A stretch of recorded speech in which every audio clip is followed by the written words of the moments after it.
Satu pekerjaan atau satu tugas dari seorang marketer adalah bikin komunikasi iklan ya. Nggak banyak brand owner yang lakuin ini sendiri ya, karena biasanya udah deh panggil agensi aja deh gitu ya. Walaupun ada beberapa yang pakai, apalagi makin kesini ya mulai banyak nih brand owner yang juga punya tim kreatif sendiri, tim strategic planning sendiri dan sebagainya. Tapi dari yang pakai agensi saya sering dengar gini, aduh itu agensi itu kok nggak oke ya, kenapa ya, nggak oke lah, nggak kreatif, idenya nggak oke gitu ya.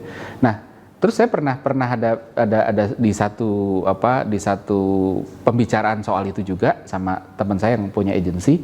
Saya yang bilang gitu, aduh agensi sekarang nggak oke, terus dia bilang tar dulu gitu kan, brand owner juga punya andil di situ gitu ya. Jadi terus cukup menyadarkan saya, karena abis itu iya ya, sebenarnya brand owner juga punya. Nah, gimana caranya supaya aman? Kita bahas kali ini. Halo, saya Ignatius Untung, selamat datang di Marketing.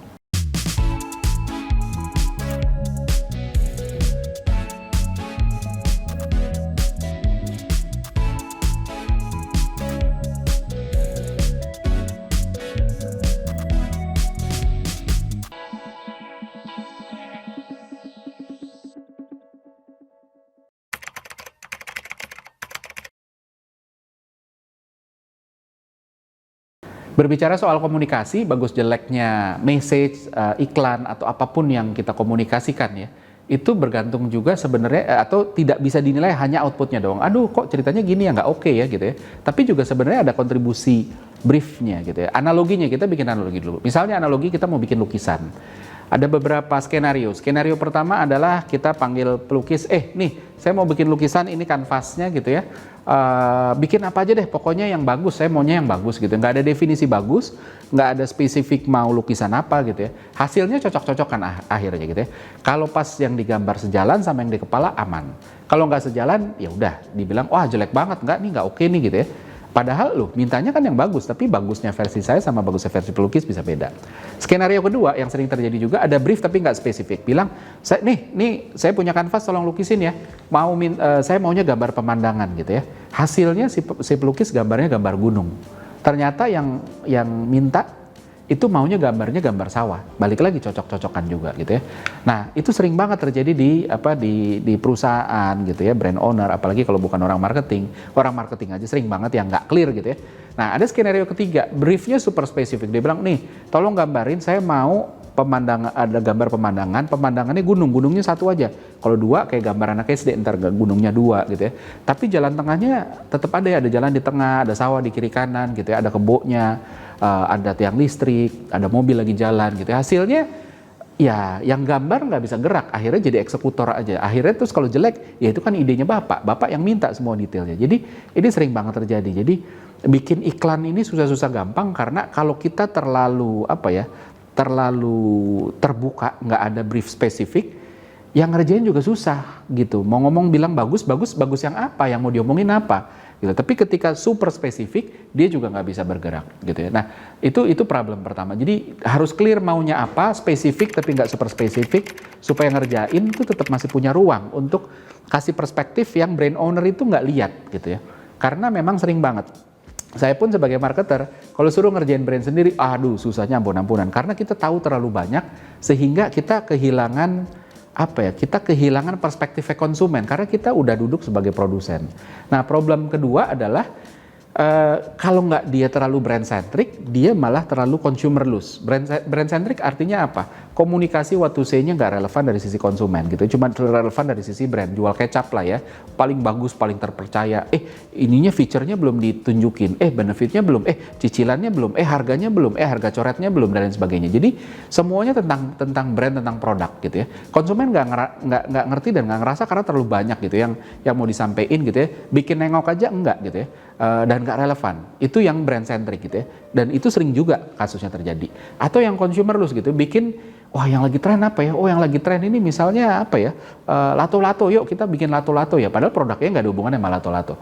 Konsumen mungkin suka melihat viral karena emang lagi trending gitu ya, tapi orang nggak inget brandnya apa, orang nggak tertarik gitu ya, dan akhirnya nggak beli gitu. Nah itu yang sering. Nah saya mau memperkenalkan, ya sebenarnya ini bukan ini yang baru ya, bukan framework yang baru, banyak yang pasti udah tahu gitu, tapi framework, dan ini juga bukan framework satu-satunya, banyak framework untuk mengerucutkan apa yang kita mau omongkan gitu ya. Yang walaupun berbeda-beda tapi esensinya selalu sama. Esensinya itu adalah tentang cari irisan antara brand dan konsumen. Dan untuk itu untuk bisa dapetin itu, makanya kita harus ngerti consumer insight-nya dulu gitu ya. Orang-orang marketing kalau di perusahaan termasuk orang-orang bisnis, brand owner, bahkan business owner ya, kalau ngomongin iklan nggak ngomongin konsumen, nggak ngomongin consumer insight, udah tahu lah ujungnya pasti salah gitu ya. Kenapa? Karena ya ini tentang cari irisan dengan consumer insight. Kalau belum ngerti consumer insight itu, saya pernah bahas di episode awal, bisa dilihat atau di podcast saya juga, itu juga ada gitu ya. Nah, framework ini namanya brand love triangle gitu ya, bukan cuma untuk cari what to say campaign, tapi juga bisa cari brand purpose dari brand yang kita mau bangun. Disclaimer bahwa ketika tahu framework dari brand love triangle ini, nggak berarti bisa bikin dengan baik gitu ya. Ini dan banyak kemampuan marketing itu sebenarnya bukan pengetahuan, tapi kemampuan atau keterampilan gitu ya. Jadi bukan cuma pengetahuan, saya tahu, tapi kalau nggak terampil nggak bisa, nggak cukup. Tapi kalau ini udah tahu, punya modal awal, ya tinggal latihan sering-sering, banyak diskusi sama yang udah pengalaman, lama-lama makin tajam gitu ya. Jadi bentuknya segitiga gitu ya. Ada 5 elemen sebenarnya. Startnya dari yang tengah, itu people we serve-nya dulu. Startnya selalu dari sana. Habis itu kita masuk ke product truth-nya apa. People we serve adalah target market kita tuh siapa sih gitu yang mau kita serve. Jangan super spesifik tapi juga jangan terlalu lebar gitu ya. Product truth itu tentang apa sih yang ditawarkan sama produk tuh apa. Terus habis itu ada human truth. Apa sih consumer insight. Nah, consumer insight itu masuknya di consumer truth. Nah, irisan dari ini semua masuklah jadi brand purpose. Gitu. Terus habis itu brand communication idenya apa. Kita ambil contoh, saya punya 2 contoh. Yang pertama itu Nike. Kita coba, Nike itu people we serve-nya adalah if you have a body, you are an athlete. So anyone with a body. BTW sebelum lanjut, ini perspektif saya mengcapture strateginya Nike dalam brand love triangle ya. Jadi ini bukan dari Nike, yang nanti juga bukan dari yang pemilik brand ini, saya mengcapture itu gitu. Tapi connect dan kita bisa nemuin gimana itu bisa ke sana. Tapi people we serve-nya adalah semua orang yang punya badan.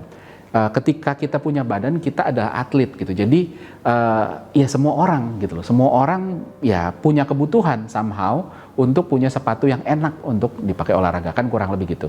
Nah, product truth-nya apa? Product truth-nya adalah innovation for the inspiration, motivation and performance of greatness. Jadi dia bukan ngomongin sepatu yang enak, dia bukan ngomongin apa, tapi dia ngomong sesuatu yang lebih gede, tentang inspirasi, tentang motivasi gitu ya, tentang performance dapetin sesuatu yang wah gitu ya. Terus habis itu nextnya human truth-nya. Human truth-nya apa? Human truth-nya itu selalu gini, kalau Nike, dan saya udah ngomong berkali-kali bahwa kalau orang olahraga, kalau kita lihat anak-anak kecil main bola gitu ya, mereka mengimpersonate idolanya, entah Messi, entah Ronaldo, entah siapapun gitu ya. Nah, ini diangkat sama Nike. Dia bilang there's a competitive spark and drive to improve and succeed in all of us, but self-doubt tends to put limits on what we can achieve. Jadi kita seringkali ngerasa, wah kita pengen hebat gitu dalam berolahraga konteksnya ya. Tapi suka aduh nggak deh, kita ngelimit diri kita sendiri. Maka dari itu terus habis itu brand purpose-nya adalah unleash the athlete in all of us. Kita semua atlet dan kita semua punya dorongan untuk bisa punya super powernya atlet gitu. Tapi seringkali dibatasin terus akhirnya jadi nggak berkembang. Nah, makanya brand purpose-nya Nike adalah unleash the athlete in all of us. Dan komunikasi ini terus habis itu masuk ke brand communication idea-nya just do it. Lakuin aja deh gitu ya. Kalau di Indonesia mulai aja dulu gitu kan, just do it gitu. Kenapa? Karena ini yang membuat orang berhenti gitu. Punya keinginan tapi berhenti. Just do it, lakuin aja. Dan brand purpose ini juga align sekali kalau dilihat sama semua campaign-nya Nike. Ada find your greatness. Find your greatness itu juga sama, unleash the athlete in all of us gitu kan. Cari kehebatan kalian tuh di mana gitu loh.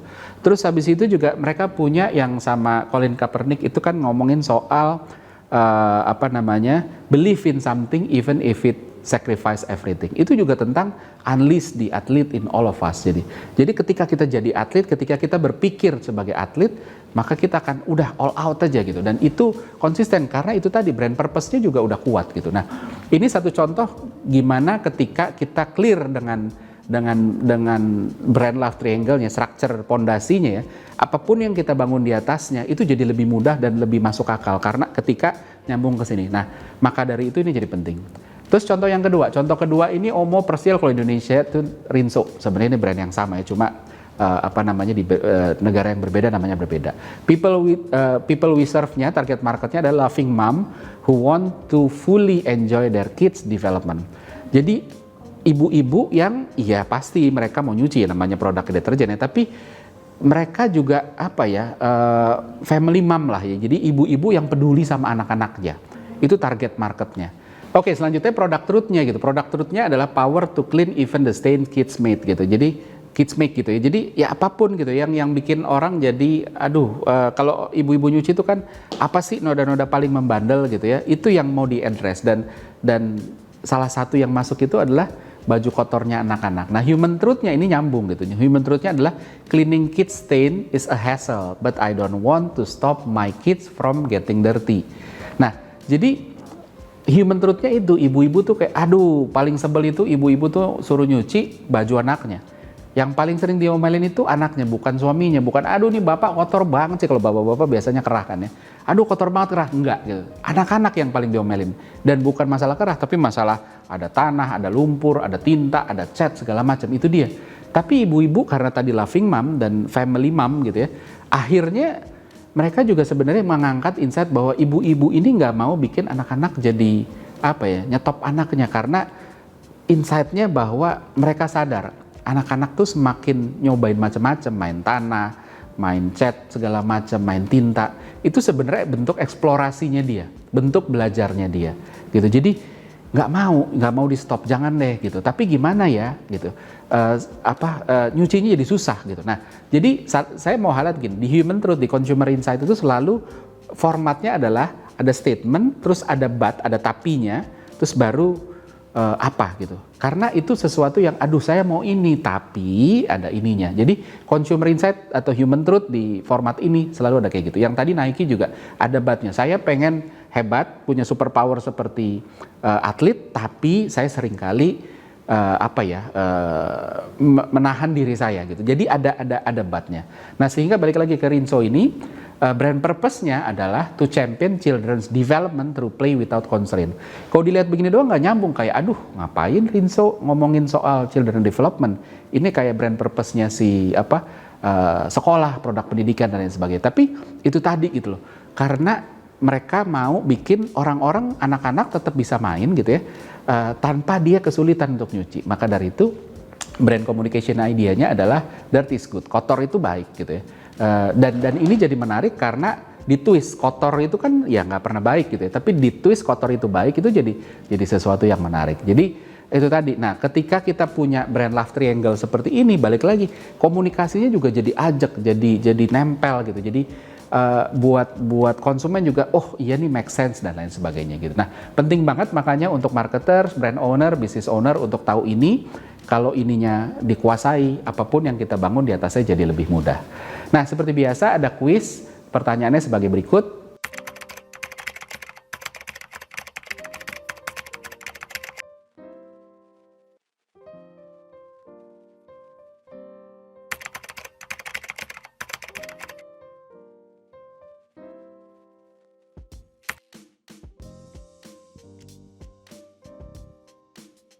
Dan pemenang dari kuis episode ini bisa dilihat di episode selanjutnya. Selalu saksikan marketing di Marketers TV. Saya Ignatius Untung, pamit undur diri.